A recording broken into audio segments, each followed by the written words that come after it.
Hello everybody, welcome to Time Traveler's Coin Exchange. We're going to have episode 5 of the Coin Vault has opened this morning. I pulled out a couple more boxes. We were able to almost complete the drawer that we were going through yesterday. There was one box, it just didn't look so exciting, a 1958D, so we just decided to skip it and just finish cleaning out the drawer. And so I pulled out a couple more boxes. These ones are unlabeled, so I have no idea what's going to be inside them. They could be better dates, they could be higher grades, they could be cleaned coins, they could be damaged coins. It's really been a mystery here, opening all these up, because when I put these away 10-20 years ago after flipping them, I didn't have the knowledge I do today, and I'm still learning more. So some of the stuff is still a mystery, but some of the stuff is clearly damaged. Hey, welcome eman99 TV. Good morning. I'm doing pretty good. Thank you for the thumbs up. We're just getting started here this morning. The first coin that we had to look at is a 1955P. It's interesting, this has DDO written on it. I believe this was a gift because this is not my flip style, but oftentimes when I'm buying things on eBay, people just throw a little extra something into the package to sweeten the deal or say thank you. So this is just the first one that I pulled out here. I just saw a bunch of random stuff sitting on top of boxes. The coin itself is beautiful. It does look like there is possibly a little mark or dent. It could be a planchet flaw, but there's also a little one above the wheat ear on the right side, and both of them look like they go into the coin. But it's just interesting how it didn't really mark any of the rest of the coin. So maybe we'll put that aside and just take a look at it a little bit closer. There looks like there's a couple little spots that are missing metal in the reverse, but they all still have their original mint luster on them. Also looks like there is possible a little die chip on the right ear. Perhaps that is one of the little missing pieces of metal on the coin. Good morning, Raymond Longy. Welcome. Thank you, Eamon. So really, we could be finding anything in here. These were just kind of a couple random coins that I found on top here. It looks like the next one, and I do apologize, these were not sitting in boxes, and so there is some dust. I'm going to put aside a couple of these, like that last one, and I'm probably going to put aside this one because the 5 here, it looks like there's a little extra piece of metal inside there. Sometimes it's just the way things reflect. But here we have another nice example of, or at least on the front, we haven't checked out the reverse, but this 1955 S looks pretty nice as well. I'm hoping we're going to be getting more coins like these. There is a couple scratches on the reverse.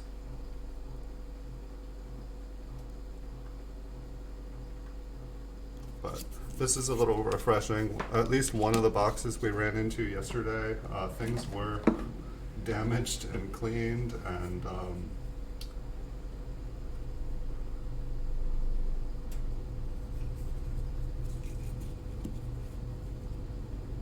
Mashallah, friend. Thank you, Eamon. Let's see, the next one here. These 2009s are not something I necessarily collected. I do collect 2009s. I made a video of the complete satin finish set the other day, all in special proof 68 red. I do collect ones that are graded in higher grades, but I'm not sure which one this is. We'll see. It looks like the early childhood years featuring the log cabin. And these coins are just plagued by these little black and kind of like whitish spots. This one itself, this one looks better than most graded ones that I have of the business strike. Someone probably had an original roll and was probably giving them out as gifts.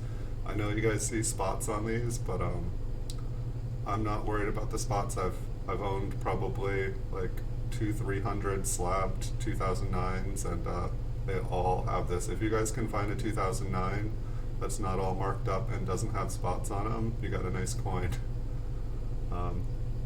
They seem like they put more energy and time into the, yeah, this one. It even says gift on it. So these ones here are really just random. This one says bonus. So this is 1958D. Not seeing anything so interesting on it. It looks like it is a brown coin, possibly AU. It looks like pretty much all of its original surface is on it. It doesn't look like it's been cleaned. It does have a darker area on the reverse. Nothing special per se, but it's not a bad coin. It is a bonus coin because I paid nothing for it. Somebody gave it to me for fun. And so yeah, these are just random. Here, this one's a gift.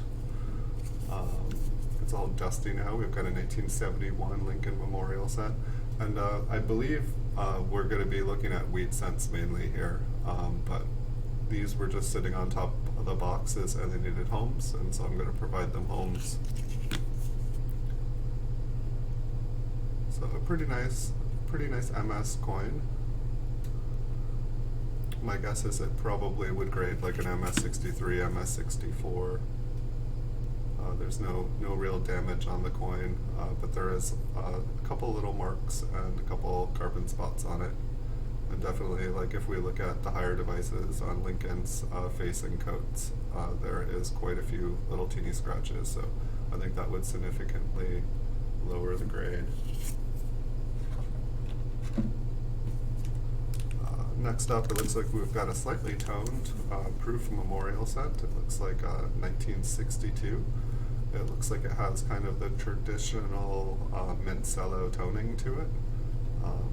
This was a gift as well, because at the time I wasn't collecting mint cellos.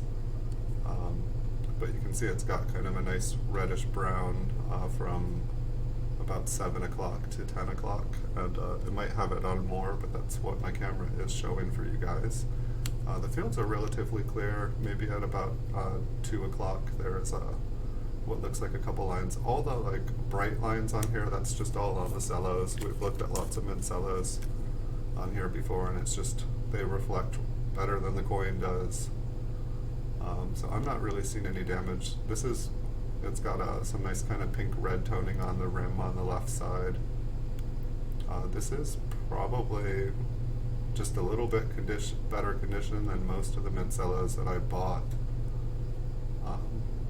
It's kind of nice, it's kind of bright. And I'm guessing this is probably a matching pair. It might just be a 64. Yep, 64. It seems like this person, when they gave gifts, they like to give a nice proof Lincoln Memorial and a nice proof Jefferson nickel. I find a lot of people who like to open up the mint sets the proof mint sets to get coins. They oftentimes are not as interested in the nickels and the Lincoln cents, and so they're mainly after the silver. And so then they have all these mint cellos that they cut from the sets, and they give them out to people. They put them in lots. I buy lots of 50 of them. I do it hoping to find some nice higher grades and trying to learn how to grade proofs a little bit better. Here we've got a 2005D Jefferson nickel. I believe that is just on the mint cello there. It does look like there's a little scratch. Maybe it went all the way through. That's too bad. I don't know a super amount about these ones here. Ocean in view. Oh, the joy. Kind of cool. I don't think I've ever looked at one of these nickels underneath the microscope, so this is the first time for me.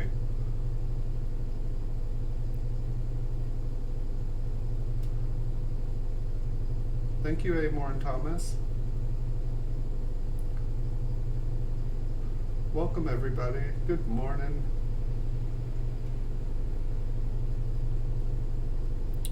And so I think I've got one more kind of oddity here. I mean, it's not an oddity per se, but this almost looks like it's actually gold plated. Looks like it's by the gifter as well. It's Washington quarter. It's definitely got a gold-like appearance to it. I know that some people like to plate coins and sell them. Some people like to buy plated coins. I cannot confirm if this is gold plated. I can 99.9% assure you that this is not a golden quarter. Just somebody decided to do some science experiments. I believe there are companies that do this.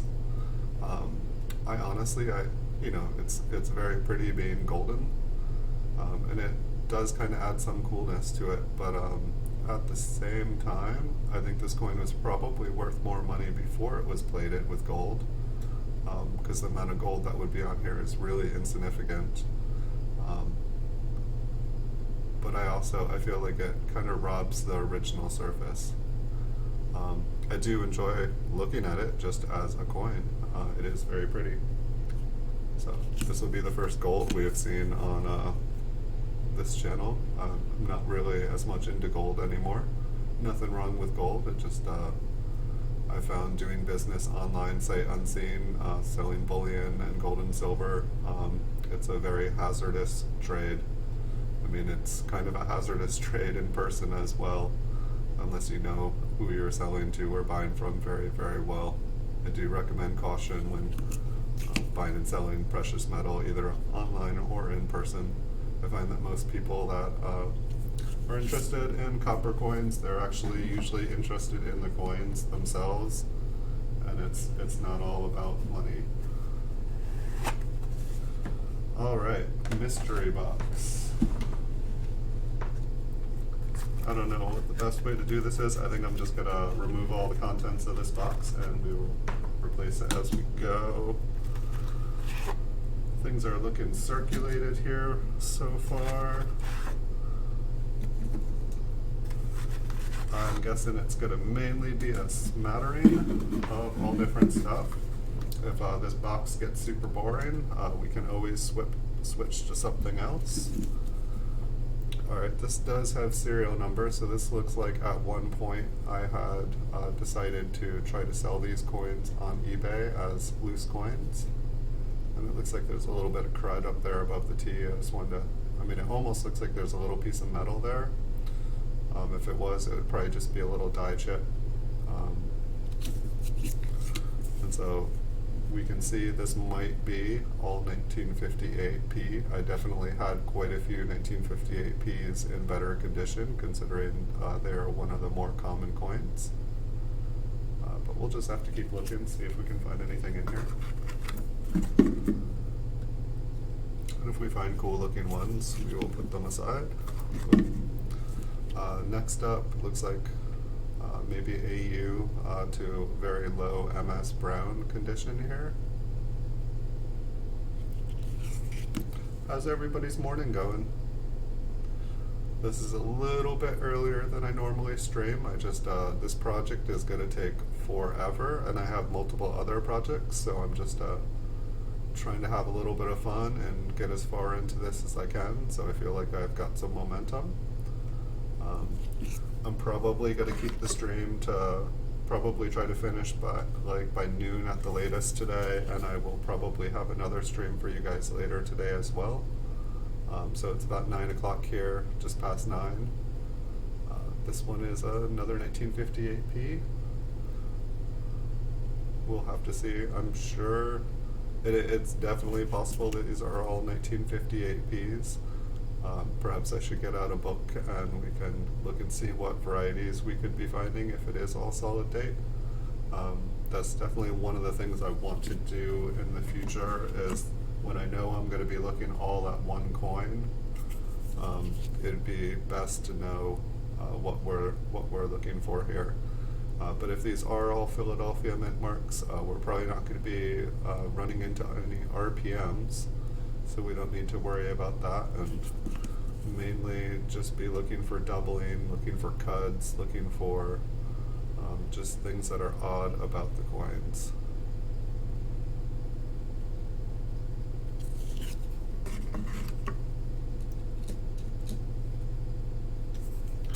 Okay, we have a different one. We've got a 1956D, so that probably means we're not just going to be in 1958 land this whole time. I see a little tiny dot inside the D there, but I believe it is probably just some sort of debris. For the most part, if I'm looking for RPMs, I know that there's a lot that are fairly minor, but the ones that I'm wanting to collect are ones that I could, see with the naked eye, or at least under, I think we're probably at about 40x right now.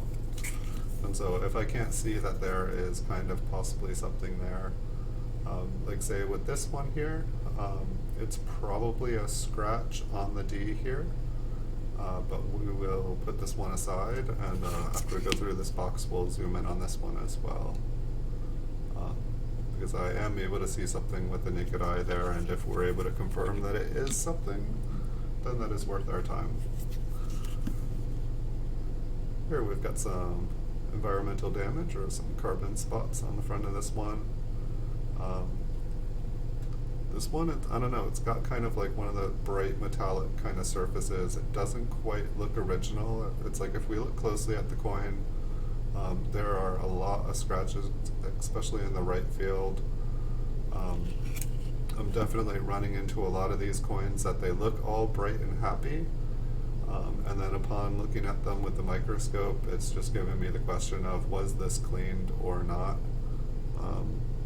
This one I am not positive about. It just seems like some of the fields are pretty heavily scratched, yet it still looks like it's mint luster there, which normally that would be removed. Hey Bigfoot Silver Hide and Seeker, welcome.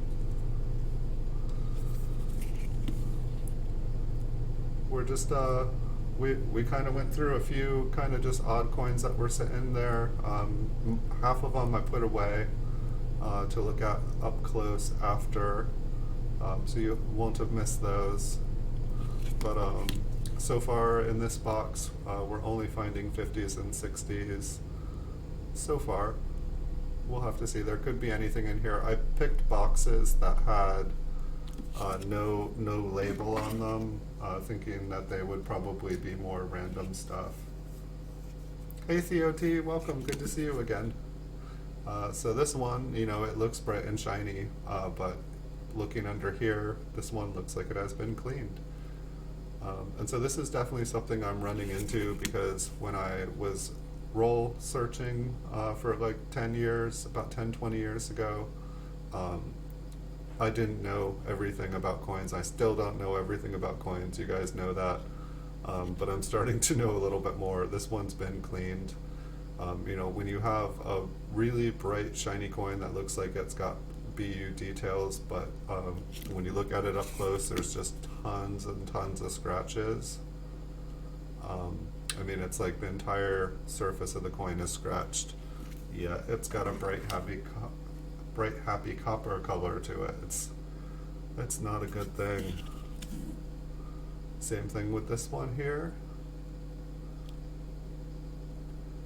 It's a 1958p, and it's interesting. This one looks like it was cleaned a long time ago, in my opinion, because it's all bright and happy, but now there's like kind of like a darker, almost toning layer on it, and we don't even need to worry about it because it has some environmental damage. Perhaps it had more on it and they cleaned it all off of it. But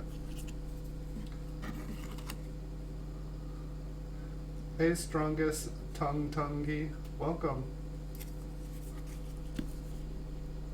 We're going through a couple boxes today. We'll probably do like a 2-3 hour stream, cover as many coins as we can. If we find some interesting ones, I'm just kind of putting them aside, and we're going to take a closer look at those ones with a little bit stronger magnification at the end. So far we've only ran into a few. The boxes I'm going through are unlabeled, so we have no idea what we're going to find here. These are all kind of the concentrates from going through about 25 million loose wheat pennies, and even more memorial pennies and whatnot when we're bankroll searching.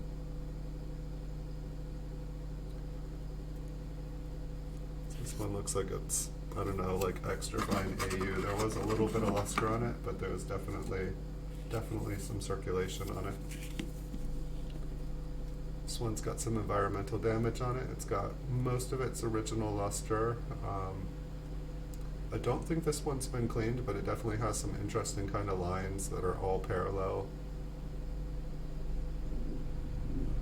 Looks like it might be crud, but if you look to the left of the B in Liberty, there almost looks like there's like a second eye kind of hanging out there.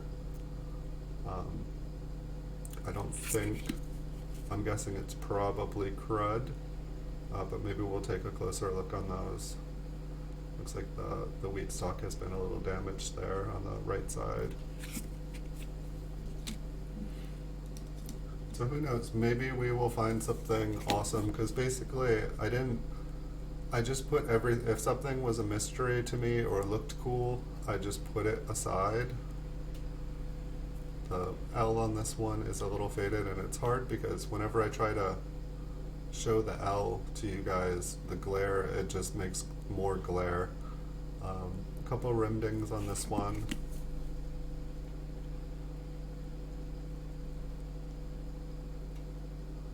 So I think one of the reasons I'm wanting to try to go through this is like I feel like I still have pretty good eyes, but you know, as I get older, I am aware that you can't really take anything for granted in life, and so my attempts is I'm going to go through as many of these as possible before the possibility of me losing my eyesight or like having lesser eyesight, because for the most part I can still look at all the dates and everything with my bare eyes. I don't use a loupe. I just I enjoy looking at things under the microscope, which is why I do this. There looked like there was a tiny notch possibly on the D on that one, so we'll just see what it looks like up close. This one looks like it's got some damage on the date, some environmental damage on the coin. And so some of these, I feel like the only reason they are in flips is because it was at a point when I was going through solid date rolls or dividing up and separating all the coins in a bank bag. And so all the ones that were heavily circulated would just go back into solid date rolls, and I'd resell them, and then the ones that had some AU or a little bit of red showing on them, I figured, oh, these must be worth more than the rest, which is the case, but just that they're not worth so much more. A lot of these later date 50s, you can still buy solid date rolls quite easily, and you can even buy a bunch of them still in BU condition. But my hopes is to kind of figure out a way to sell off most of these. There'll probably be a couple that are my favorites, like this is one of my favorites that I pulled out a couple days ago going through these. It's just a lamination air, and Lincoln's got kind of two horns coming out of his head, which I just love. And it's also got a really, really, really cracked skull. So if we don't find anything interesting, I'll pull that one out again and we can take a look at it, because I just enjoyed that one. It's not a bad date for it either, 1952 P, it's a better date.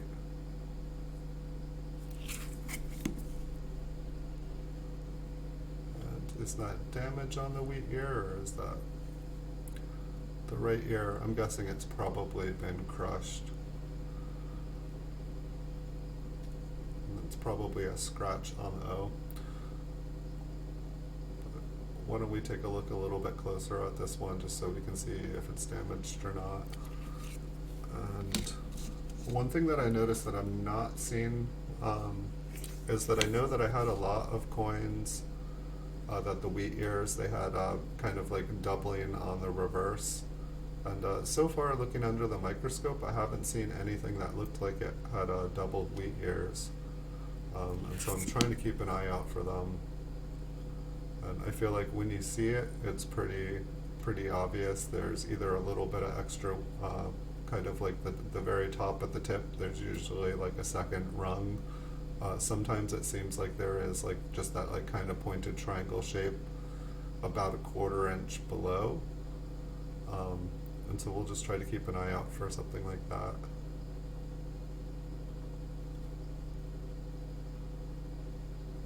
I'm just looking, okay, it just looks like there's a shadow. I was looking at the dots in E pluribus unum, and they just, I don't know, they kind of do look longer than they should be.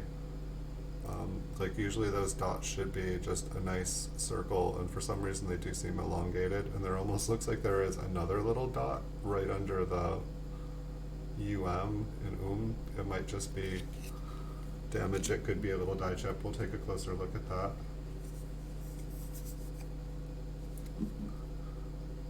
I can't tell if this is toned or damaged. Kind of looks like both. The coin itself has like a black-blue appearance on Lincoln. I don't think we're going to be able to get it. It's just like kind of like a midnight blue. What's going on Lincoln's cheek, I'm not 100% sure. There could be a lamination error there. It's just so dark, it's kind of hard to see here. It's interesting though, like there is like us, you know, and like maybe it's just 2 scratches and the light is picking it up weird. I think we'll take a look at that closer. It looks like that coin got fingered a lot.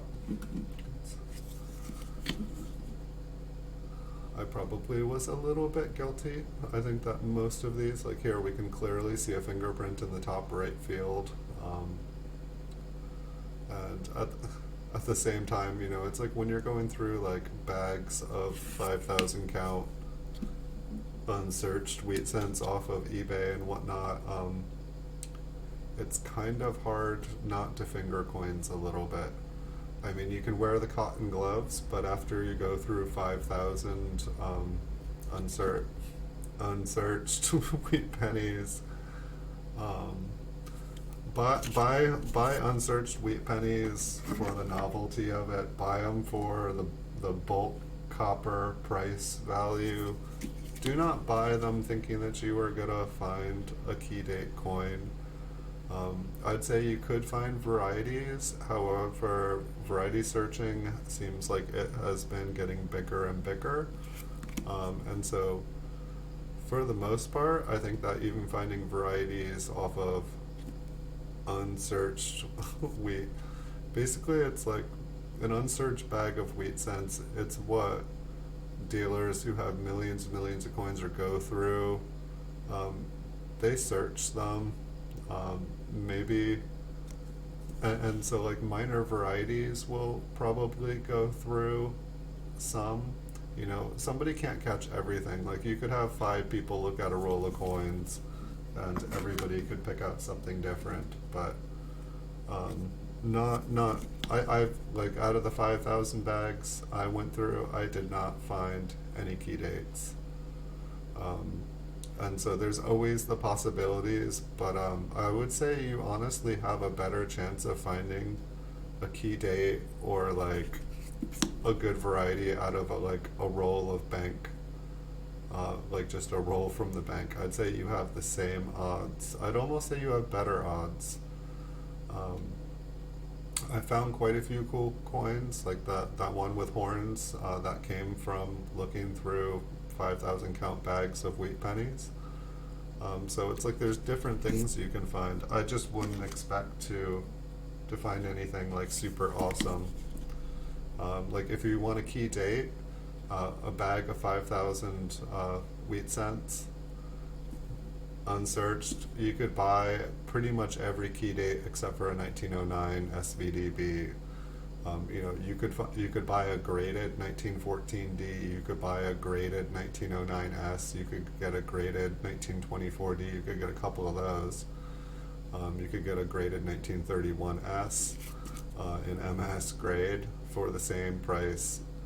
And I don't know, I have seen the value of, like, you know, if you're buying bulk bags of wheat pennies, I have seen the value steadily go up. Like when I first started buying them, I could get them for around $120 a bag, I feel like by the time I stopped buying them, an unsearched bag, unsearched, sorry, I gotta do that every time. I don't want to be saying they're unsearched.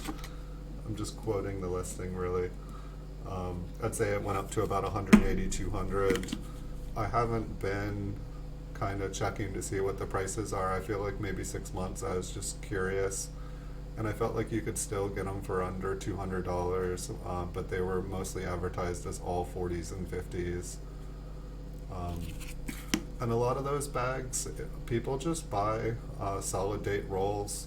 They search for them for varieties, and then anything that's not anything, they just put in a bag, and they put the words unsearched on them. There's no way to prove that they were searched or weren't searched, and so I don't know. It's not my thing for sure anymore. I would I'd say if I have like a hunger to like search through coins, I feel like my hunger would be to like if it was to be raw coins, it would probably be going back to the bank and getting like boxes of wheat pennies. Like I used to go with a hand cart. I used to make like weekly visits to the casino and just do dumps until they added like, after going there a few times, I'd have to kind of switch casinos, and basically like they started to add like 10% off of, like if I tried to cash in more than $100, they would start charging 10% for change. Kind of want to, it's probably just some crud, and it's probably a machine doubling if it is anything. I just want to see the D and God up there. It looks like there is an extra little rim on it. So we'll check this one out afterwards.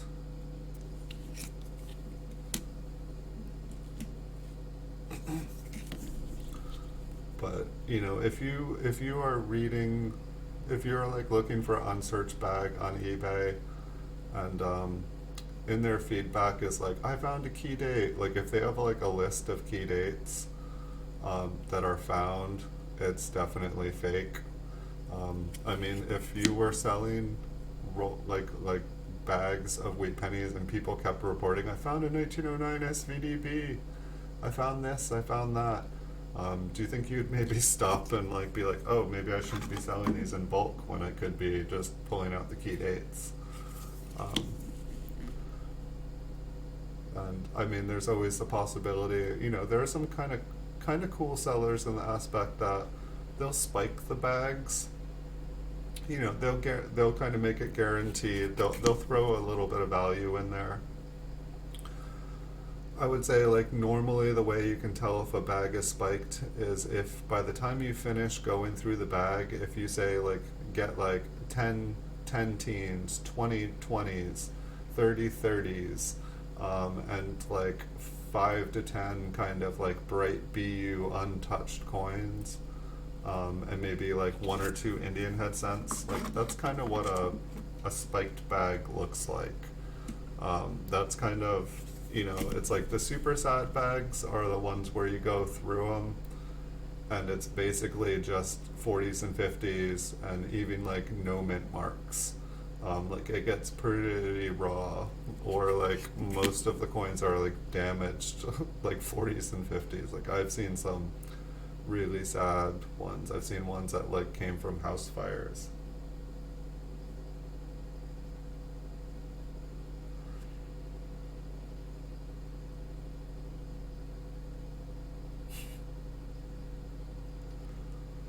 Yeah, I really liked it when I was always kind of like a small time at the casinos. I like the penny slots. I wish pennies would come out when you won. This one looks like it has a skull crack, but I remember before I was actually legal to go to casinos, I remember like pulling slots and stuff, and I loved how you could get silver coins out of the machines. I would only pretty much be playing hoping to get some silver, and it's amazing how much silver gets into machines. Um, just like, you know, people like end up putting all their silver into, you know, that, I don't know, when you have a gambling addiction and you have a bunch of coins, guess which one wins?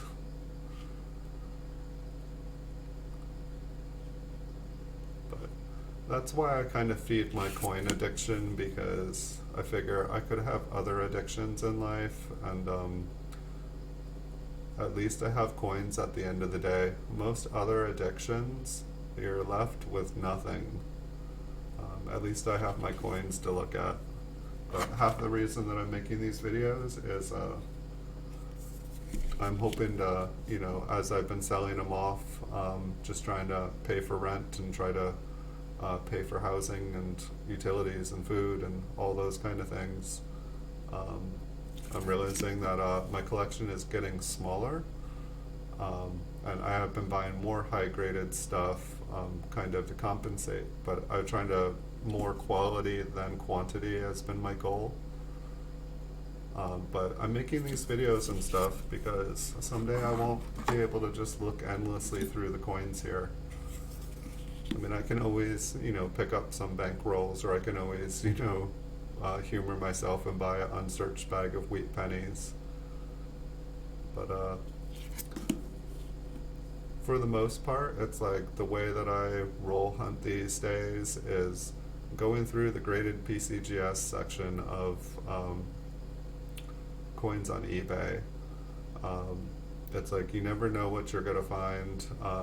Going through the auctions and just hitting the refresh on the just listed button, like I find it's like I can consistently, if I just hit refresh on newly listed items in the PCGS graded section Lincoln cents and the small cents, I can consistently find a couple scores that I can pretty much instantly resell a day.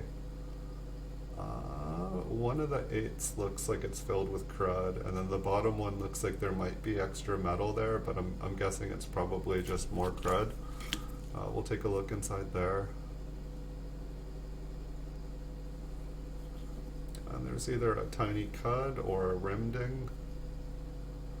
It's like my camera is not set up so that I can see the rim, and that would be kind of helpful. Maybe we'll be able to see it better when we get in close. I'll just see if there's any damage to the other side.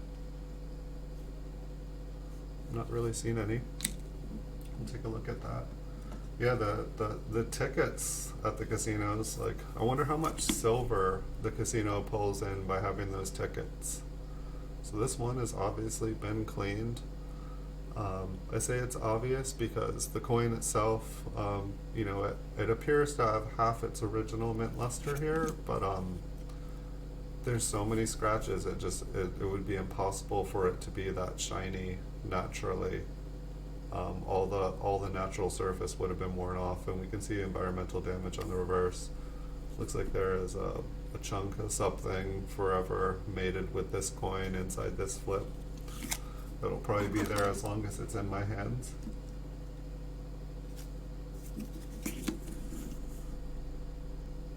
So I've been watching those like Coinstar videos of like, what's inside the Coinstar? I wanted to buy one of those machines so bad, and then I was like, oh, the company owns them. You can't just buy one and start a business. I guess you could build one, but they probably have like copyrights and stuff on them. This one kind of looks cleaned as well. It looks very, very bright in person.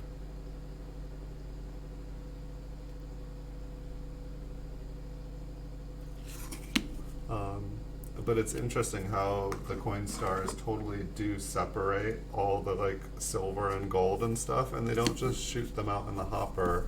They shoot them off into like the trash dirt section. And so, you know, that little pendant that you had from your grandmother that was in your change jar, it's gone. All the like kind of good stuff is gone. You know, and the lint and the tinfoil, it's gone. The bullets are gone.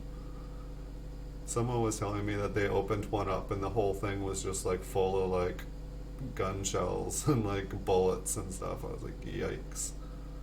And just see them all like, just like all the bullets just falling on top of each other until all of a sudden like one of them misfires and causes all the rest to misfire. It's kind of a scary thought. So this one, it's kind of got like a ghost T. The T just appears to be pretty much gone. The D almost looks like it has a notch on it. So it's like with this, I'm assuming it's like dye deterioration. It's just that the dye is super, super worn. Take a look at the reverse. Looks like there is some lovely dust from these dust-free flips. Almost looks like they're, I don't know, the tip of that wheat stalk just looks, if you look at the left one, it's very pointy, and this one is very rounded on the right side, both on the tip and on the left side. And it looks like some of the lettering is a little bit lighter as well on the left side. I think that's, we'll take a look at that one a little closer. Oh, I can go really dark. I try not to. I try to keep it happy here for you guys. Yeah, no, the thoughts I don't share. I try to bring goodness. But it's a good skill to be able to see light and dark and all shades in between, because it helps keep you safe. If you can think both ways, less unexpected things happen in life. And you know, as long as you're not like having the thoughts and like oh yes, that's a really good dark thought, let's do that. As long as you're not feeling that way, then I think it's healthy. I think like any like kind of like anybody, like say you were like a criminal defense lawyer or like a private investigator or something, that'd be like a super good skill to learn or have.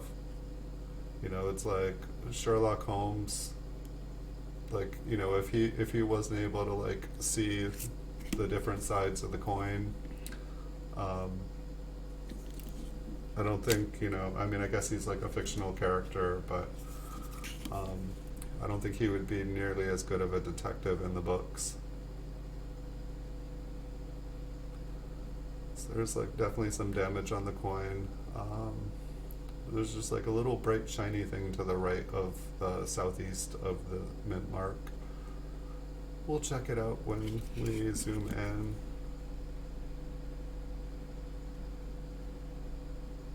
Looks like a little bit of rim damage. 'Cause that's one of the things too, it's like, oh wow, I found an RPM on like a severely damaged coin. Awesome.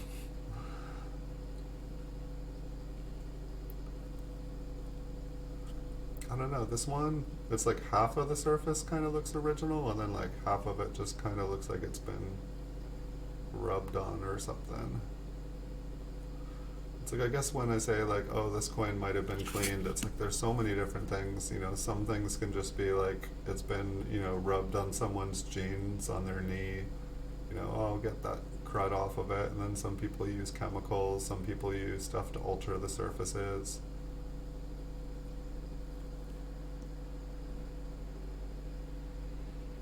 Yeah, it does take. I mean, that's like one of those like interesting things. Like, say, like you read about like a bank robber, and like, you know, they're the best bank robber that there is, and then it's like later you find out that like they got out of jail to become like a consultant for the FBI or CIA. Like, you know, like the CIA needs your help solving this crime because, you know, how would you do it? Like, let's dig inside your mind, see if you can do what all these straight-laced desk lackeys can't do. It's like, it just seems like it's like interesting, like how, you know, it's like I can understand not letting a brilliant mind, whether it's dark or light, go to waste. You know, a brilliant mind is a brilliant mind, but this one looks like it's been cleaned.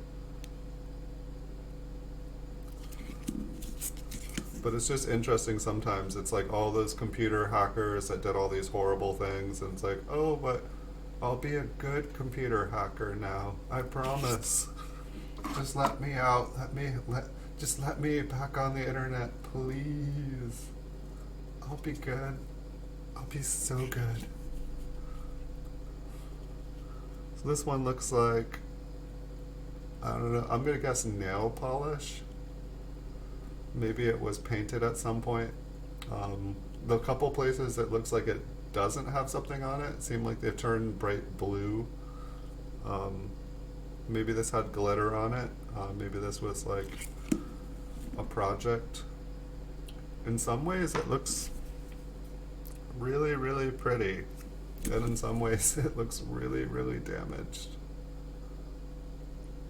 But this does not look like a genuine toning. Like, the coin just has like too much damage on it for that to be like the original surface, in my opinion. And so this is definitely one of the problems. You know, it's like when you find like a beautiful looking coin, you don't just want to, you know, you want to keep it. But then at the same time, it's like, how do you know if when you don't have any experience looking at mint state coins or the various kind of conditions that they can be in, it's like you don't want to like throw away a beautiful coin. It's just so hard. There's such a learning curve. Some things are so simple, and that's one of the things I really like about third-party grading companies. It's like you can buy a MS66 coin, and like 99.9% of the time, it's gonna be an MS66 coin. Like, it might be on the low end of a 66. Sometimes it might be like the very, very high end of a 65. Like, graders aren't perfect. But for the most part, like, you can kind of skip the learning curve and just get into collecting. And, you know, no one's saying you have to collect anything. Well, this coin actually is like kind of pretty in person. It's kind of a blue purple. I don't really think it'll show up here, but it might have been cleaned as well. I feel like I need to get used to looking at these flips, because the mint cellos, they kind of had their own texture, but it's like you can see it's like on this angle here just how many little strikes on the coin it has. Yeah, it's like still all smooth and glossy, and I don't know, the top of the D does look interesting. That might have been why I put it away.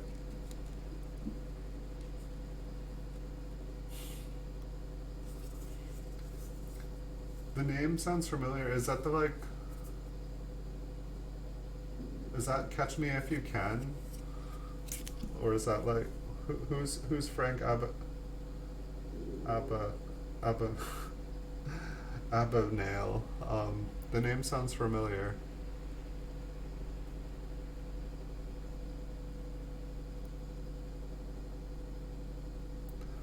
I can guess or I can like nod like I know exactly what you're saying, but I'd rather ask.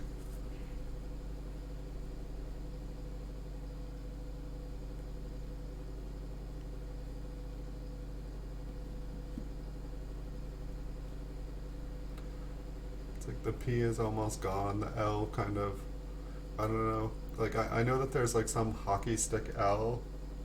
Oh, it's the Catch Me If You Can. I feel like for a large portion of my life, like I just tried to like, you know, pretend like, yeah, I know what you're saying and just nod my head and yeah, and or I'd like space out and be having a conversation with someone and then they would like ask me a pointed question in response to something they'd said and I'd just be like, yeah. Yes is a good answer for a lot of questions people ask you. It's short to the point and not necessarily giving an opinion. Maybe it's a good one too. But you know, in the trying to learn, I definitely asking questions is the better way to go. I'm not afraid to admit that sometimes I lose my attention span.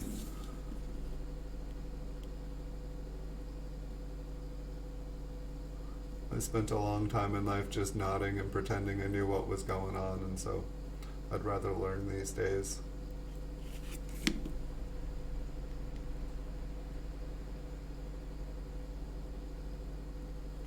Oh no, the S on here looked a little interesting. I'm pretty sure it's just the crud.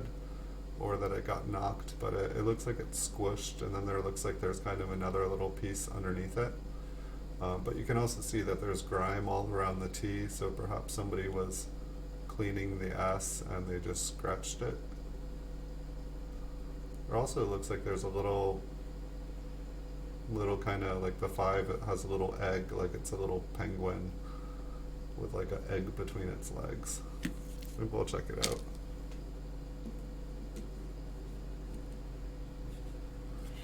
I know I've seen the hockey stick on people's videos. I just don't remember which date or variety it is. I believe it's like a double die.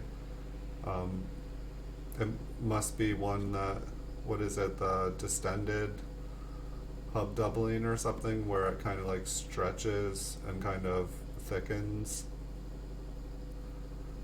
I want to say when it's the hockey stick L, that's when you get kind of the little egg-shaped dots in between E pluribus.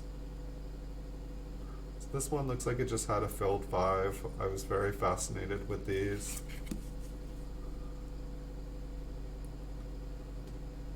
Thought, oh, it must be some kind of error. But I guess it's like a deteriorated die, like a little die chip, or the die just got super worn out and just started smashing instead of making coins. It was just smashing stuff.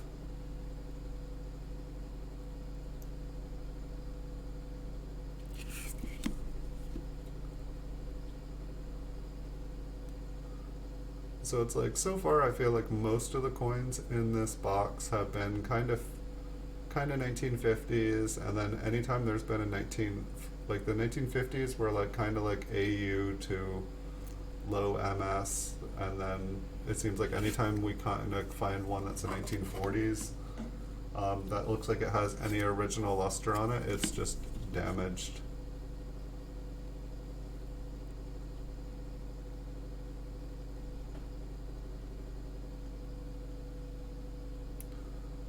This one here, I don't know, it's like somewhere between AU and brown is my guess. It does have pretty nice fields. It does look like there's a scratch up above Lincoln's head. I'm not sure if that would kill the coin. It might be from like a roller. A little bit of debris on the outside here.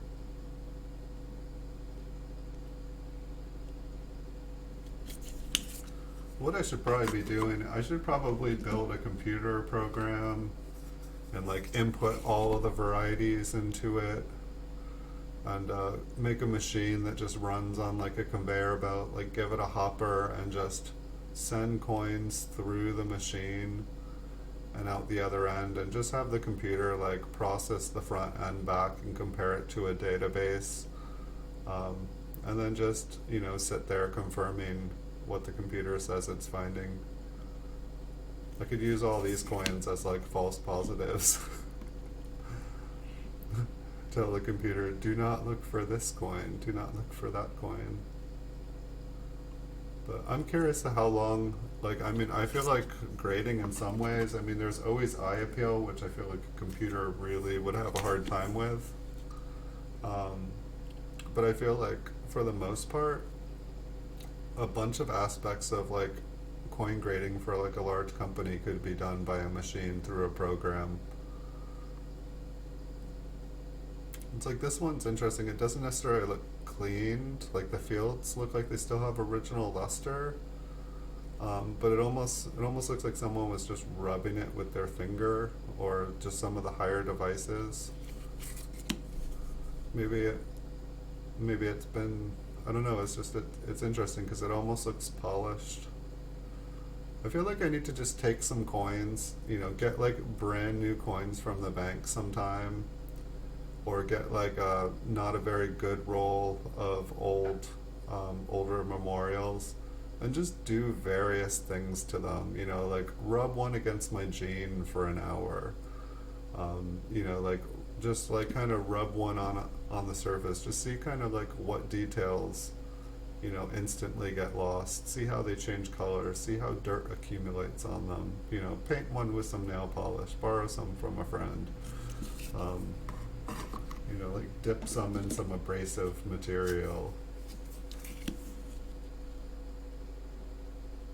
Have some fun destroying coins, because that's what us people who love coins like to do.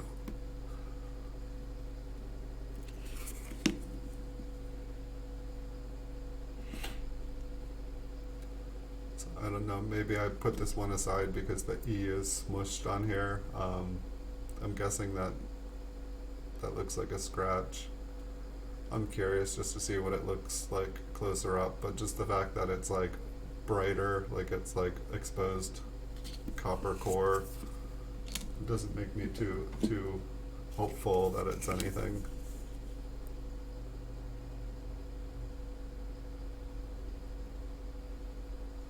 I believe kind of looks like that's on top of the coin because it kind of looks like it moves.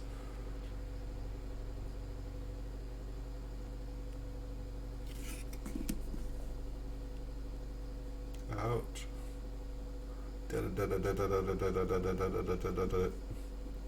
Something happened to this one. I'm guessing it happened after the mint.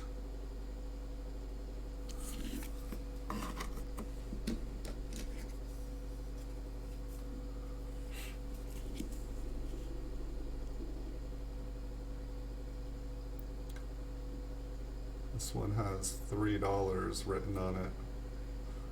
I'm not sure what I was thinking. The 8 on there looks like it's like an 1858 poor man's double die, which is probably just machine damage. Looks like there is maybe like a little cud, or not a cud, but a little die chip in the wheat ear there. There looks like on the right side, mid center, there's like a little extra piece there. We will take a look at that. Guess this pile is starting to get bigger.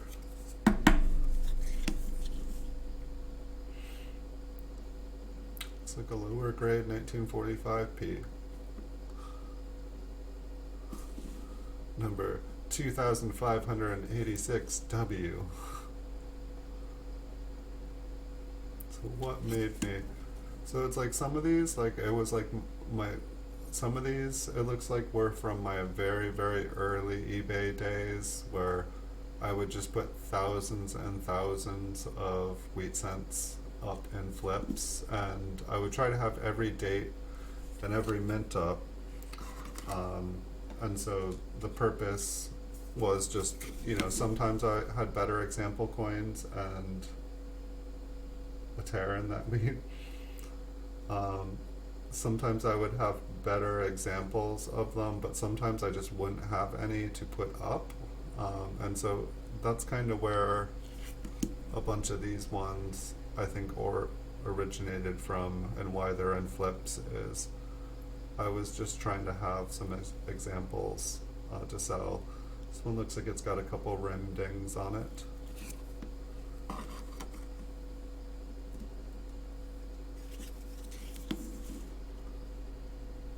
Here we've got a 1931.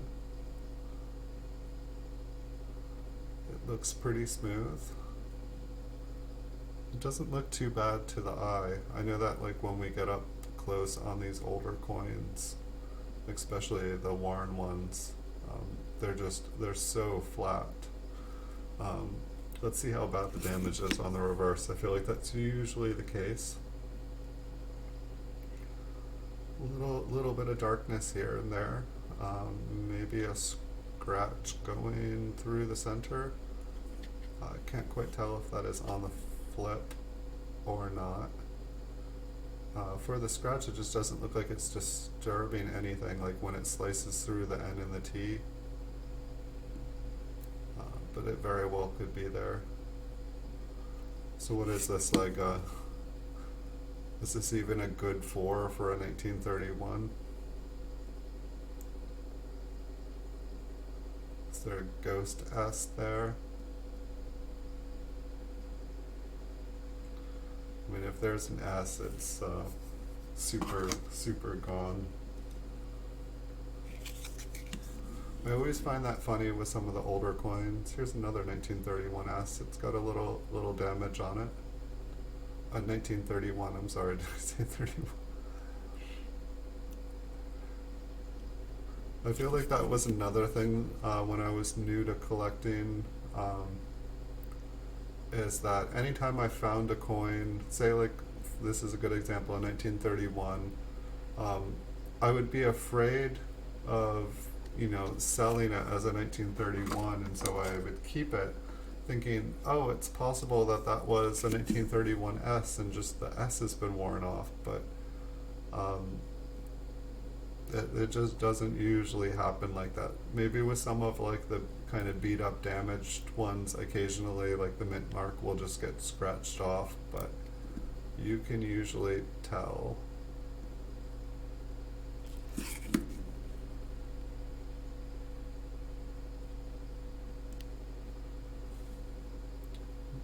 It looks like there's just a scratch. It was looking like there was something interesting on the mid right wheat cent or wheat ear, but I don't think so. And yep, I was gonna say there. It looks like there's an extra dot there, but it was just on top of the flip.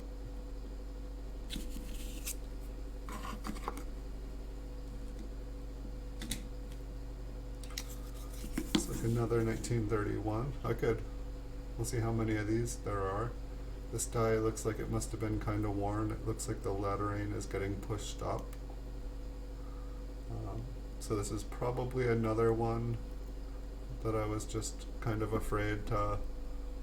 It sounds silly to me now, but it's like, it's like you have the right date, but not the right mint mark. I mean, 1931's not a bad year, but these are in pretty low condition.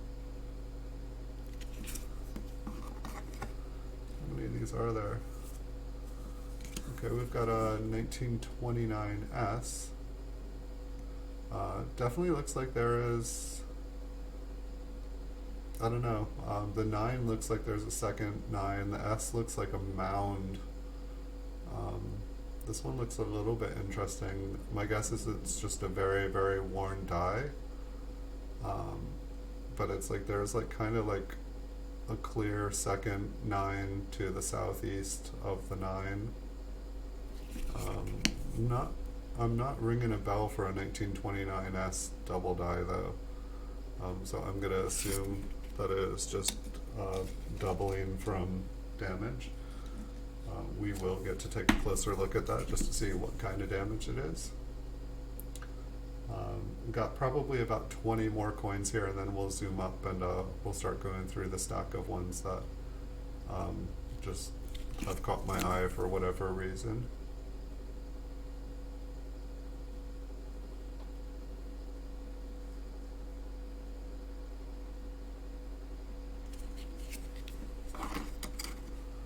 I think one thing I need to do is, if I'm going to be doing longer shows like this, I'm going to need to get like a large coffee thermos so that I can keep my caffeine levels up on a really good high caffeine level for the entire show.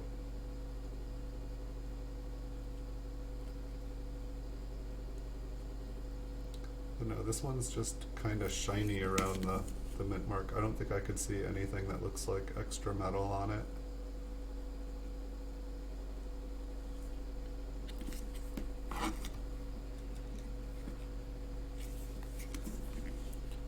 Have any of you guys been roll hunting? Any of you guys found anything cool lately?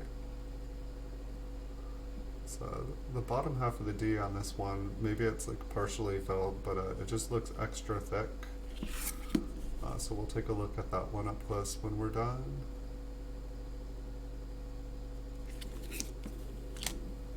But I have to make this into 2 piles because it's starting to get kind of tall. Alright, next up a 1958D.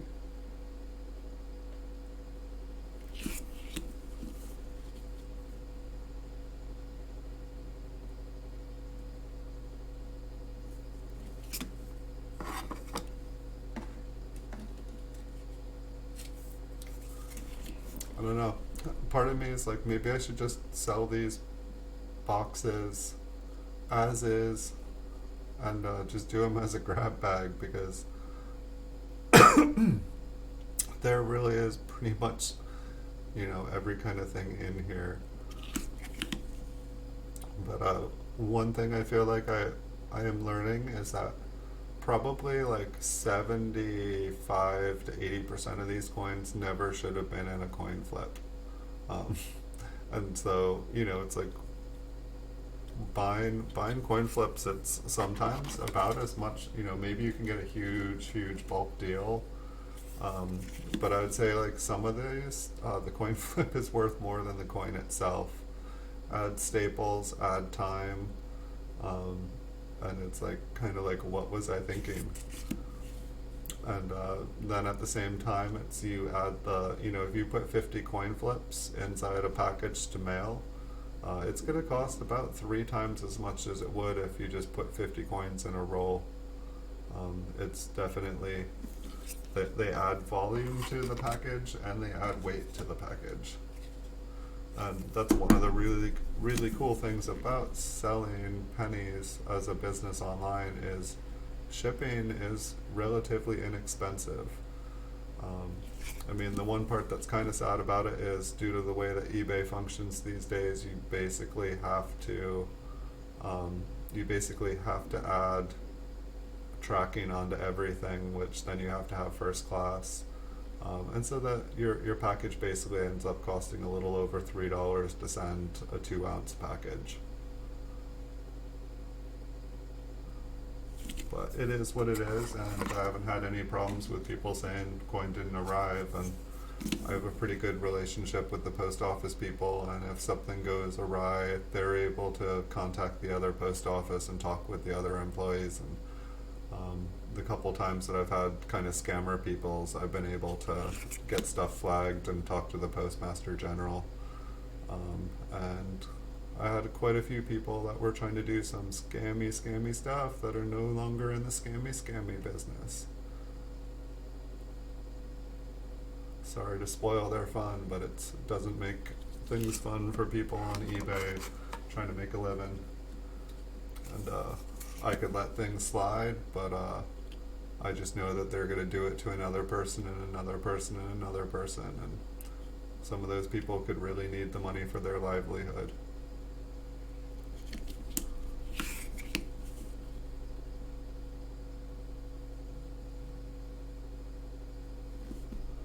Looks like a pretty good scratch there. Almost looks like there's like a D next to the scratch, but somebody probably, I'm guessing maybe that is, what, there should be an L there. So that's probably the entire L just got pushed down by whatever scratched that. It does have some interesting, like the T's got a little tail. It looks like there's a tiny little piece of metal underneath the L. It's probably just a scratch. Probably.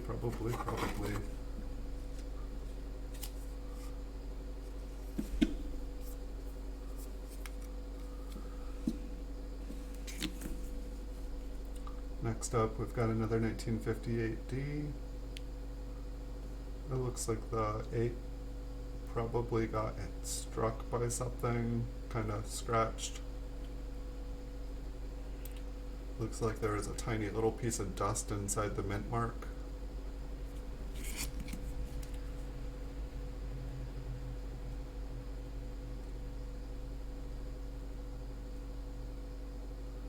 Looks like there's kind of a couple scrapes down at the bottom. One goes right through the wheat and to the wheat stalk right to the rim. It's amazing how many things can happen to a coin.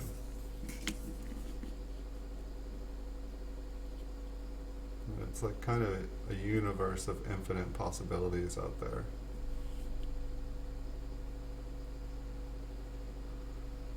There's like a couple little sparkles on the right side of the rim there, but I'm pretty sure that is just the way the coin has toned with the luster.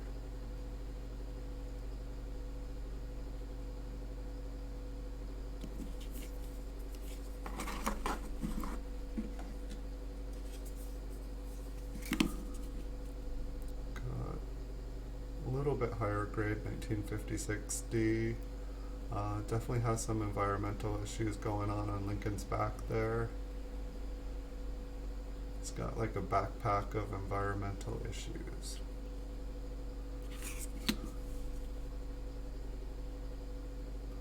The reverse looks a little bit better. But it's just interesting. It's like coins like this that just like give me like still, you know, it's like, okay, this is, I mean, would this qualify as like an MS60, MS61? Kind of coin with like some blotchy stuff on it that exhibits mostly barely uncirculated mint luster. Like, can a coin like this actually be graded? I mean, granted it's a 1950-60, and so it would be worth like $1 or two in MS60, 61, so it's like, it just kind of makes it not worth it. There's another 1950-60, maybe has a little bit less environmental damage, it's more of a red-brown color. I'm interested, like, I know that whenever I found a really beautiful toned looking coin, I kind of put them to the side as well, and I'm curious how many of those I'm going to be finding. I don't think we've found many just beautiful toned or rainbow coins going through these in the last couple days. So it'll be interesting to see if we find anything. I'm also interested how things have changed while being in storage. You know, it's like how many of those coins that were all beautiful are now, you know, toned green. You know, how many of them, this one looks pretty circulated here. I'm curious to why I flipped this one. I mean, it almost looks like it has like a little bit, like almost AU surface, but it's got scratches on it. It's got scratches on the date. There looks like there's a little bit of gook on, I don't know, the coin itself just looks kind of worn.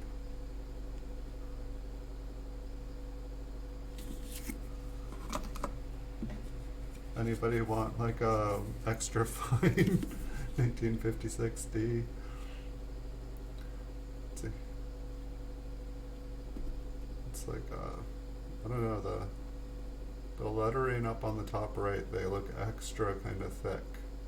Maybe it's just a deteriorated die. Just the whole word trust there looks kind of like flattened and wide.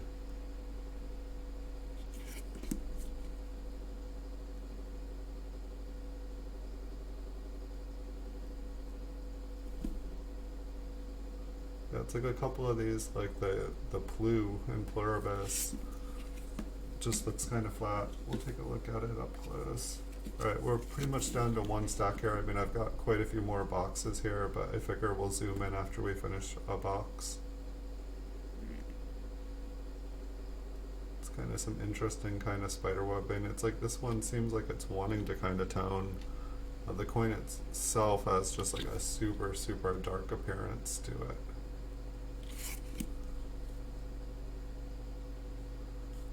Looks like some rim damage on the reverse.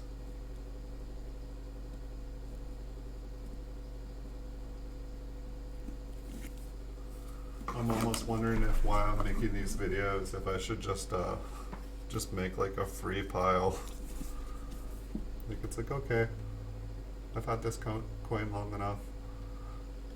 This coin's got some interesting kind of streaks. It looks like a 1929S. I almost feel like for some of these older coins I need to change the focus on just a little bit.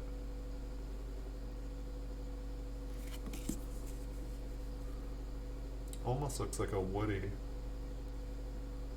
It's just interesting though, if like you look at the wood streaks like through like the wheat stalks, it almost looks like they just go through them like scratches.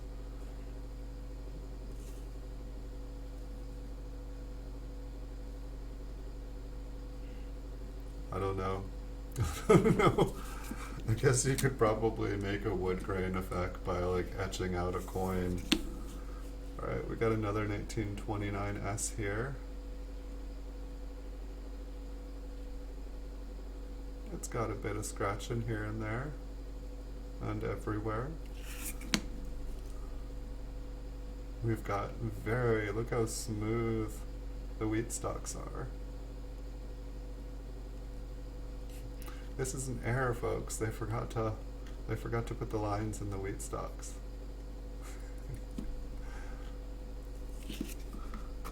No, I don't think that's what happened. At least we're looking through some circulated ones now, but at least we're like getting some older coins, a little bit different.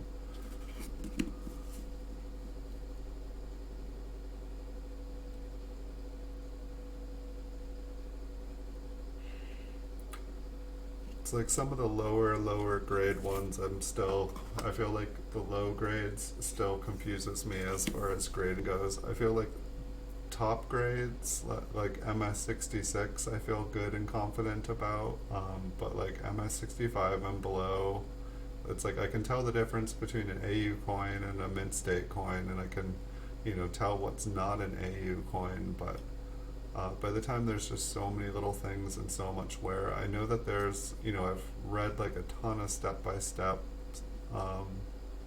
but some of it still confuses me.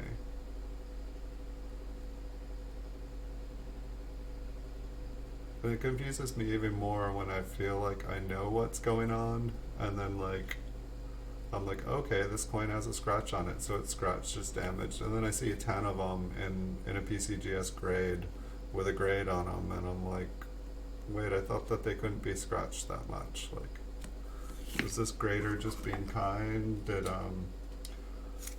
they allow the scratches because the rest of the coin was like awesome, and so the scratch just took it down a grade? Like, this looks like we have a 1925P here.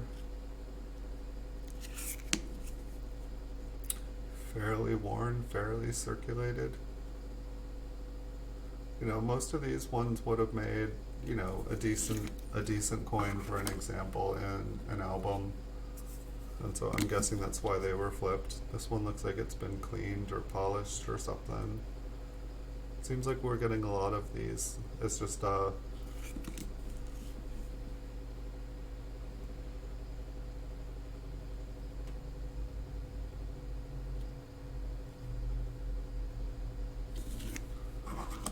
just seems to happen. Why it's like I guess maybe it was just a bunch of ones from 1945 that I must have been going through rolls from the 40s and pulling out ones that looked brighter and happier.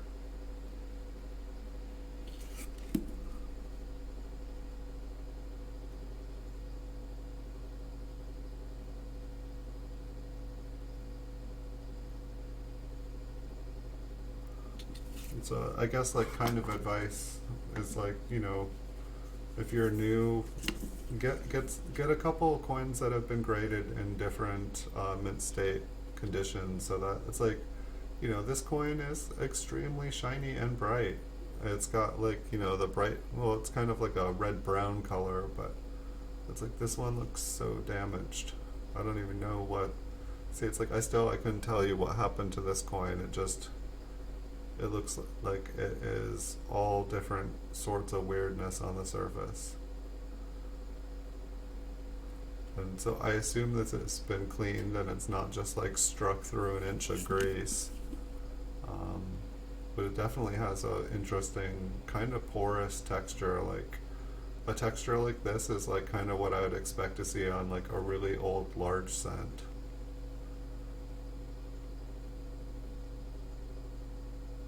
And it's like, there's still pretty good condition on all like the wheat ears and stuff, so it's just interesting. It's like, it's interesting that like there can be that much kind of like roughness on the surface of the coin, and then there's like still the detail. So actually I don't even understand that coin. So this one looks like it's got a fingerprint on it. It looks like its original surface, probably brown. We can just kind of see the mint luster around the edges of the devices. but it doesn't look like it's been cleaned.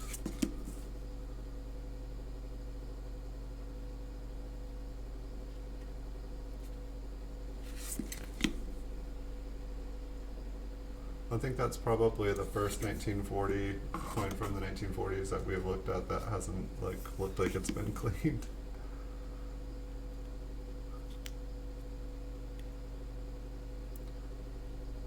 So this one is from the 40s, but it looks like the way it should. Um, Maybe it's like extra fine to like a low AU. I feel like it's got most of its original surface. It's kind of like a chocolate brown color. It's got a couple scratches on it. It's got a rim ding.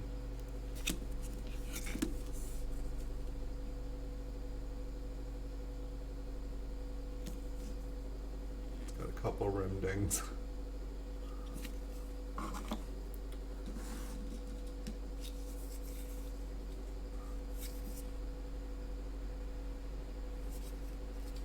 This one I'm guessing has been cleaned. It's also damaged.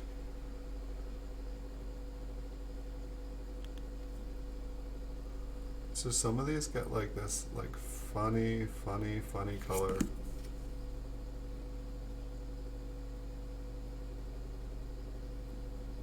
It's like this coin is just damaged. Yeah, I'm definitely gonna need to like start making a damaged pile. I could like take my collection of these and just go make a bunch of gosh, wouldn't that be a great eBay listing? Like 1,000 mysteriously damaged coins. New to collecting coins, you need to look at damaged and good examples of coins so that you can know the difference. Here is the master kit.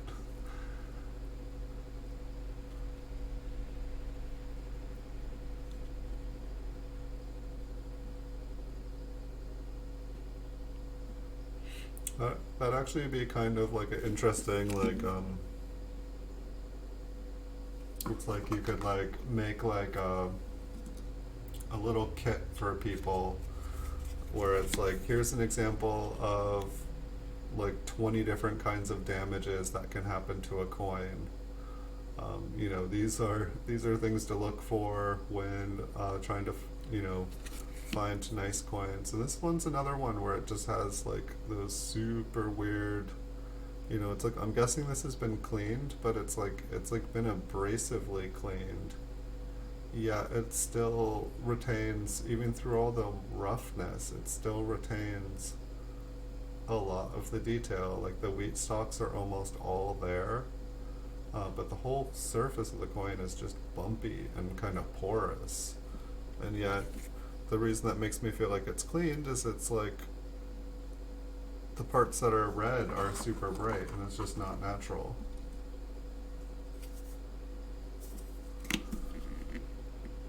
$1945p, damaged, kind of bright looking, but at the same time I'm not really feeling it. I don't feel like this is original color.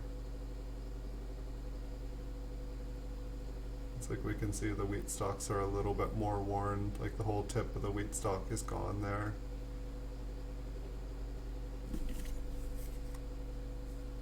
Yeah. Rare.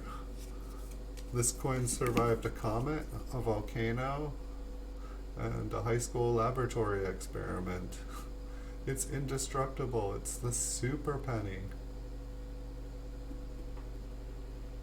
Alright, we got two more of these pennies, and then we'll start looking through the ones that we've put aside. And the sun looks like it may be joining us today. Alright. It had been nearly a week of just beautiful sunny blue sky here, and it just felt kind of abnormal for mid-February. I know the groundhog said that Christmas was coming, or yes, Christmas is coming, it's about 10 months away, but that spring is coming. So this one, to me, it just looks cleaned. I don't think that they polish dyes at the mint quite this much. Um,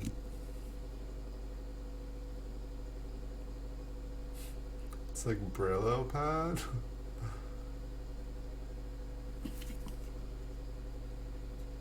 That one says $10. Yeah, I've been seeing a lot of like house fire sets lately. House fires definitely seem to give coins some interesting looking toning.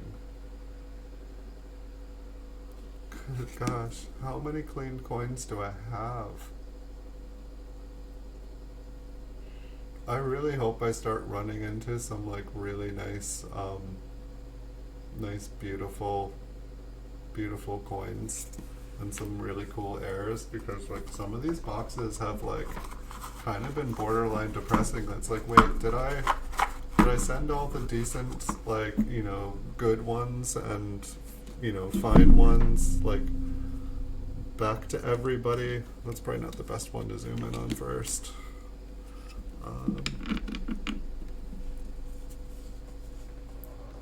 It's like, did I just like help people out and pull all the cleaned ones out of circulation?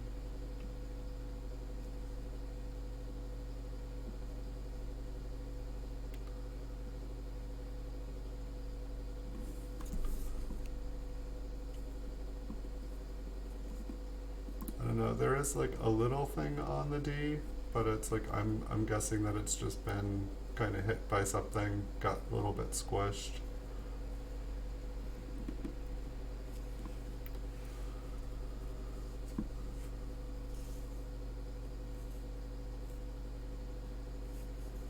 It's like a very, very faint T. It's almost gone.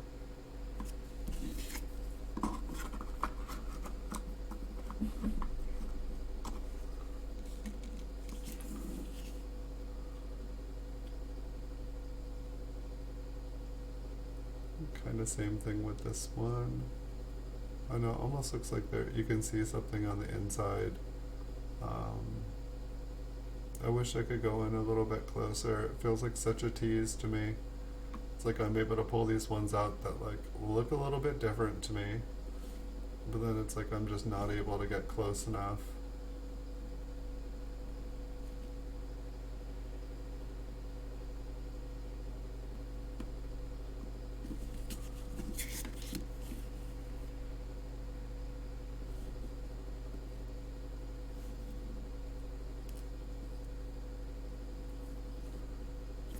I think I should probably turn the light on. See how bad the glare is today. I don't think that's gonna work. Let's see if we can move it a little and get it out of the focal.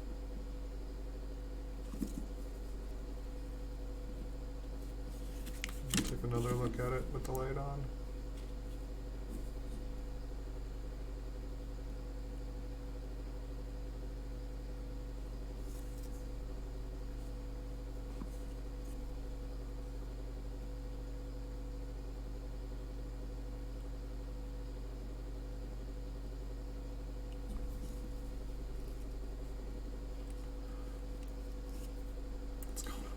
Oh, it's my hand. It's like, why does it keep getting super dark when I try to like look at it? I'm not really convinced.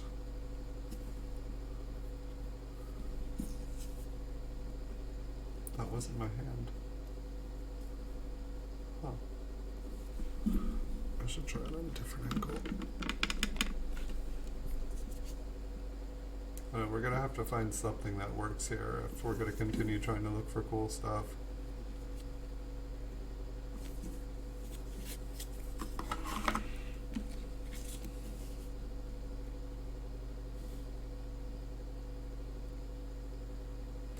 I don't know, that one does look a little bit interesting. Like, it's like I feel like it kind of looks like there is an extra kind of D pushing out the back of it.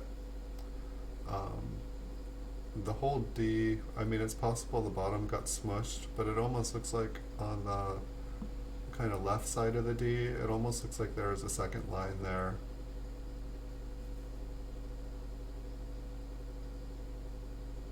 It's like the date looks a little interesting too. It looks like it has like an extra 5.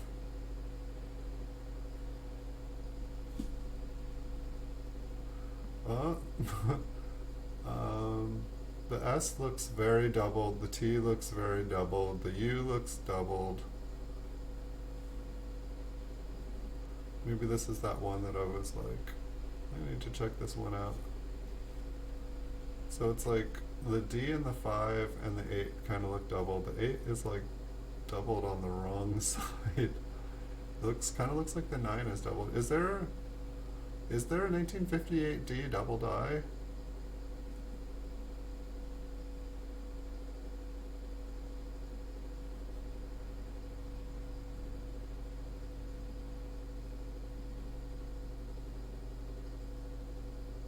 I don't know, this one looks kind of interesting to me.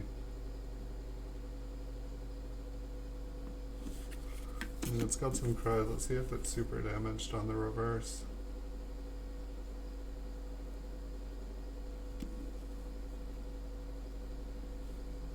It's got a couple scratches on it.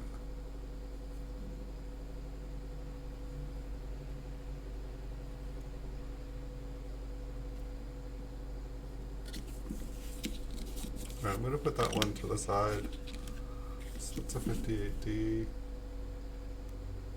we've got a 29S. I think that this is the one that... See, it's like this is one of the problems too. It's like you have like an interesting looking, like in zoomed out, there was a second 9 on there to the southeast of the 9. The mint mark kind of looks like it's smashed, but it just looks kind of like there was a mound of there. It might be a scratch, but there just looks like there's a little bit extra too. It just runs parallel to it.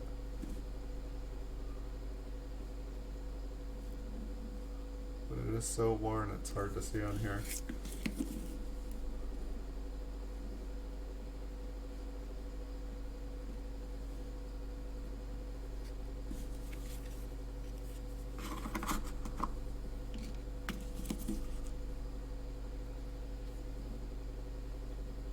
So that looks like it was just a little scratch on the 8. Looks pretty worn, pretty smooshed.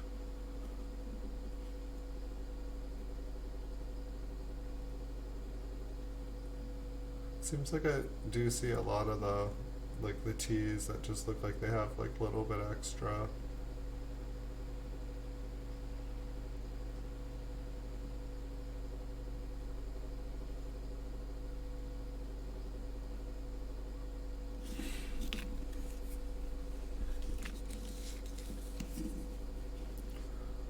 I am needing more coffee.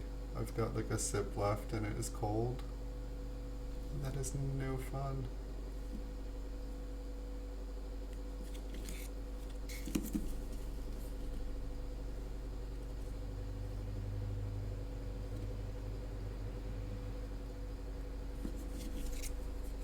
I'm thinking maybe after we finish going through this batch here, I'm thinking that maybe I'll take a short break, stop the stream, and I can start up another one afterwards. If that's all right with you guys. If I get any objections, I'm happy to keep going. But I'll get a little food in me, make a little bit of coffee, and get another box ready. Which I already have a couple more boxes ready, but maybe I'll look inside and see if I can find that one that looks a little bit more exciting. And so it's like why this one has like a little line or a notch. It also looks like it's been struck by something. Like just the way that, I mean, if you look at the date, there's like kind of like the brighter areas which kind of look coppery. And then there looks like there is just a lot of dust and accumulated stuff built up on the coin.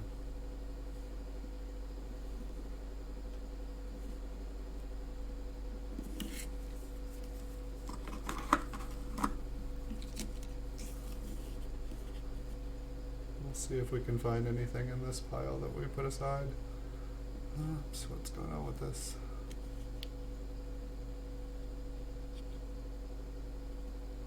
I wish I could see just a little bit better.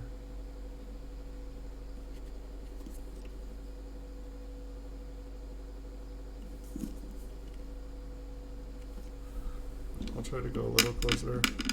We've got the light on.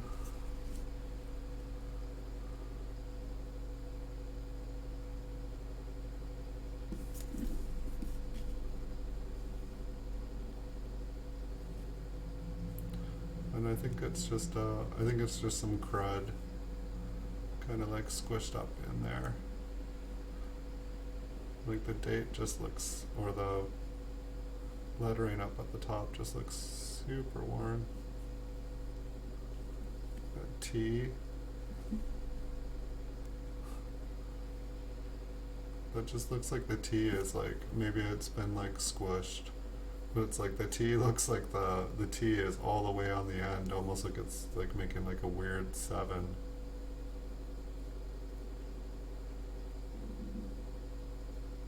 No, it seems like even like the back of his head though, like it just has like kind of like a squished look to it.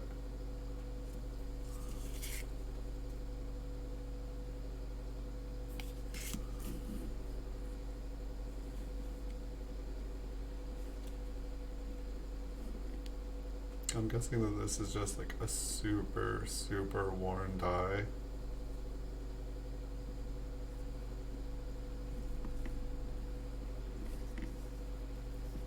And some circulation. Alright,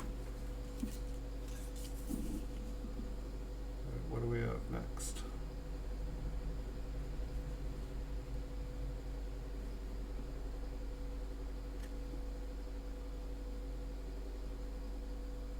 It looks like just a bunch of crud around the date.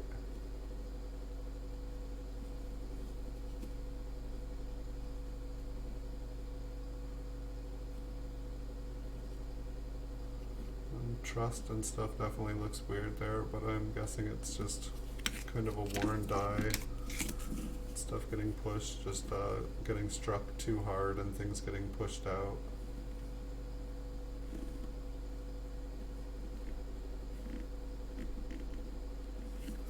I feel like we did see a couple kind of like little die chips or something on a couple of these, which I haven't seen on the reverses yet.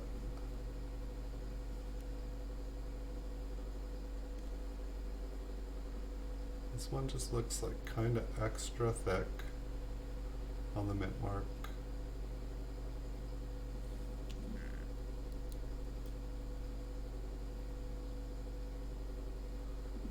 The L almost looks like there's a little extra line. It's like kind of flattened. I don't remember if we found a Liberty error or if it was just like it had a little extra of an L. But it's like I've never really noticed, like up until I got a microscope cam, like how many times the lettering is just kind of a little bit doubled from machine damage.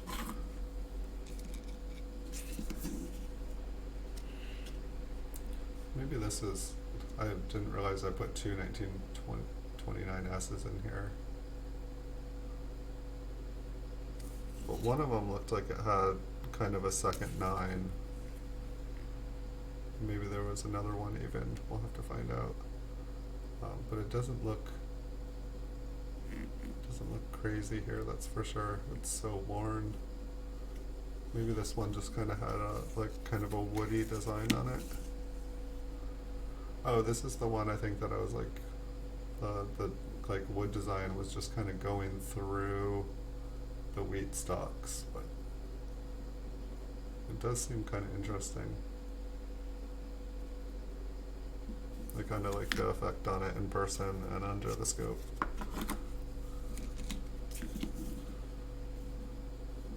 Maybe I should make like a box of woodies. And I think I just wanted to see inside the, like I could tell the like top part was filled with crud and it looks like the bottom part is just half filled with crud. But it was just interesting the way that that line went through.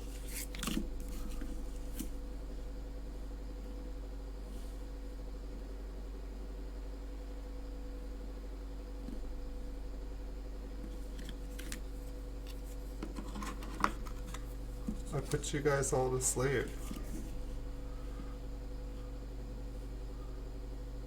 It looks like we've got quite a few cracks in Lincoln's skull here.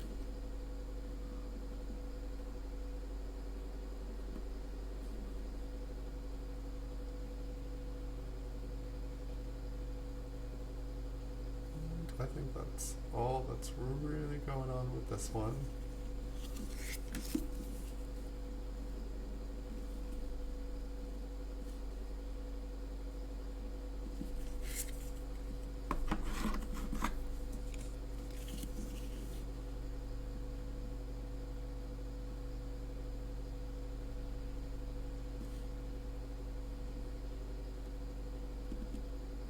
Pretty big scratches on the reverse of this, or not obverse of this one.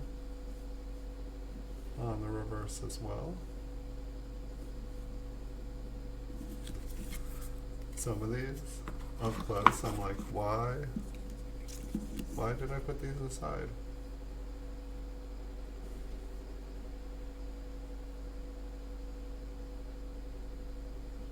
It looks like crud around the date.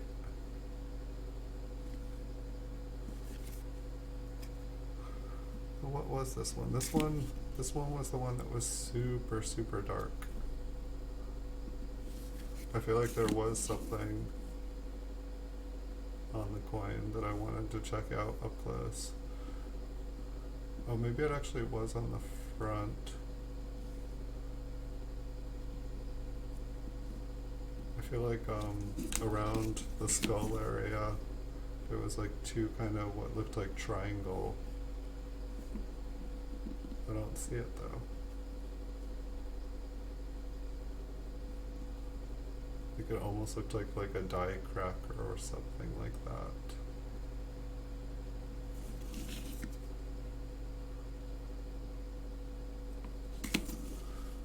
I do not see it, folks. It's interesting though, sometimes when you zoom in like really up close, things just vanish. It's like some of the details just you can only go so close in on.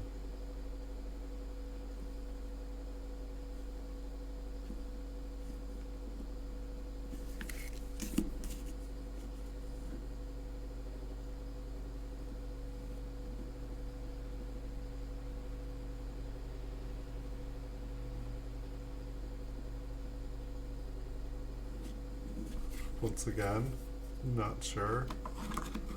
Not sure at all. Sometimes I think I just get in the habit of putting stuff in one pile and I end up with stuff that wasn't meaning to be. So it's like this one, I feel like this might have been the one that had just like a little, it looked like there was a line next to the E and then the L is kind of squished.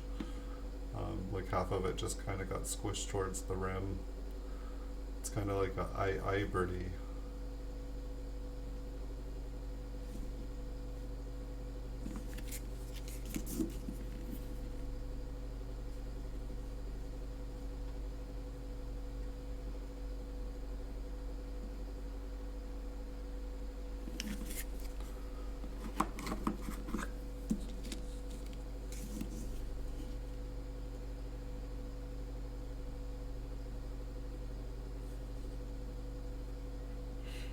This one almost looks like it's got a little extra metal on the outside. Almost looks like it's got a little tiny bit on the inside.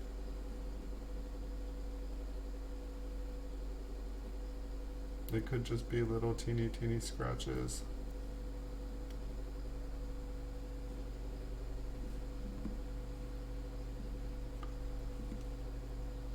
And the T is pretty much gone.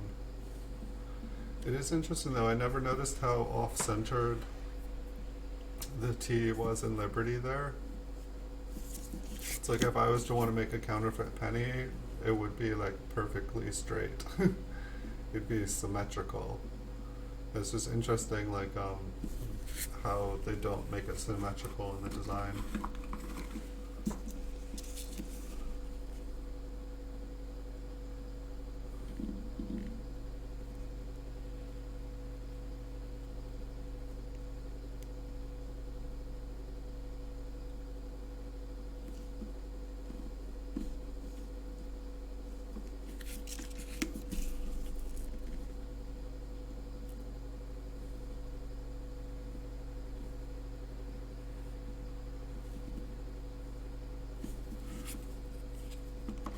fascinating. I feel like we have, I know that there was a couple, like what looked like little die chips in the reverse.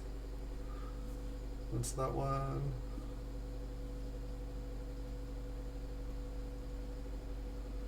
It's like, I'm guessing that it was just scratched and struck there. I feel like going through uncirculated rolls looking for RPMs would probably be way, way, way easier.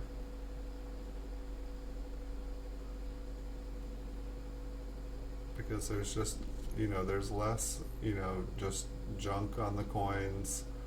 There's less random strikes. Most of the stuff that happens at the mint, you can tell it happened at the mint.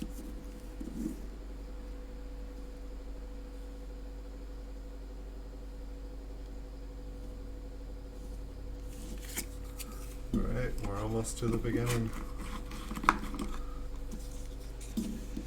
So we had the 1955 S that it almost looked like there was something going on inside, but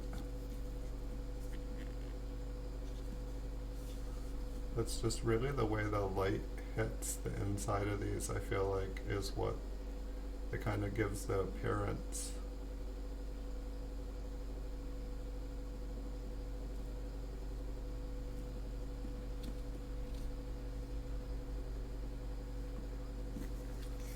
I'm definitely hoping that I have more just random coins that look like these ones. Okay, so there's one that looks like it has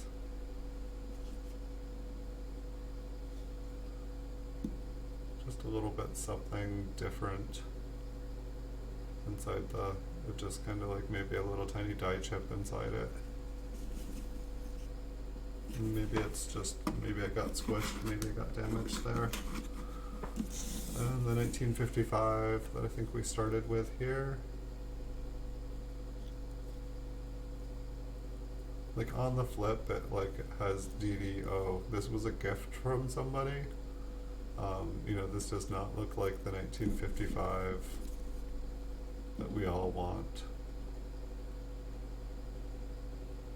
I mean, it does, it does kind of have doubling all the dates, but if you guys have ever seen the 1955 double die, like at least the main one, it's far more impressive than this. And it looks like, I believe we've got some die cracks.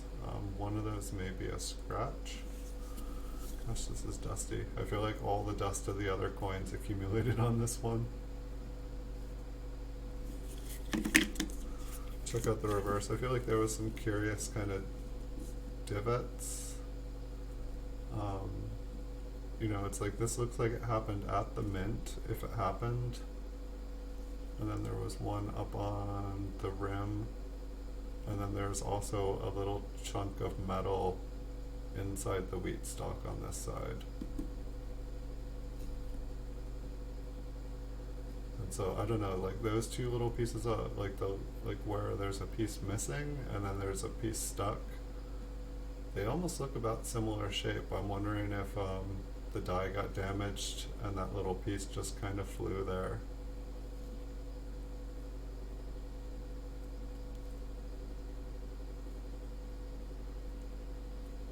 There's probably more like it out there. And then it's like, where did these go? Did that little piece of metal, did it float around and kind of like strike the die a couple times until it finally kind of like found a home?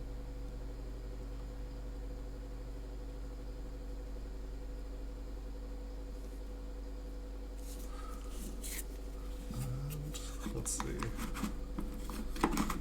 So I feel like the most interesting one we found, which it's probably just machine doubling, it's like this one just looked kind of interesting. I believe this was it.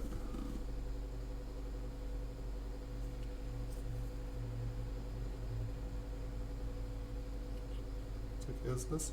I feel like there was two of them, but it kind of looks like there is.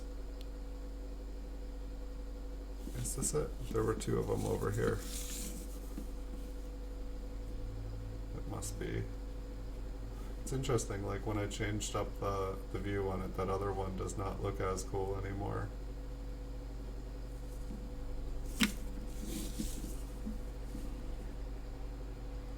But I'd say the mint mark kind of looks like the coolest part of it. I feel like there was some doubling kind of on the 5 and the 8 and the 9. But it's like when we looked at the U and the S and the T in the beginning, I felt like it really, it looked very, very doubled. And it's interesting now that I'm curious if I zoom out a little bit if it changes. Or maybe I didn't put that one aside like I thought. Maybe I put this one because of the mint mark aside. But when we were looking at it before, it definitely looked way, way, way different. And it's definitely not this one.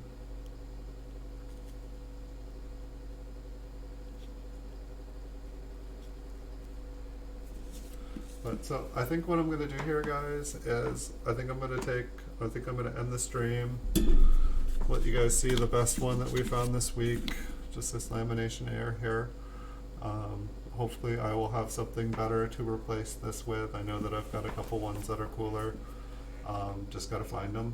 And I'll take a short break here, I'll get some food, get some more coffee in me, and I will be back in probably about 15-20 minutes, and we'll look through some more coins and hopefully find something cool. I'll try to maybe take a look inside each box and see if one of them looks better, just so that we can focus on some cool stuff. And thank you guys all so much for watching. If you guys enjoyed, feel free to hit the like and subscribe if you haven't already. And I will see you guys again in just a little bit. Have a good time until then. Get some food in you guys if you haven't eaten yourselves. And I'll see you guys in the future. Have a beautiful, beautiful, beautiful day.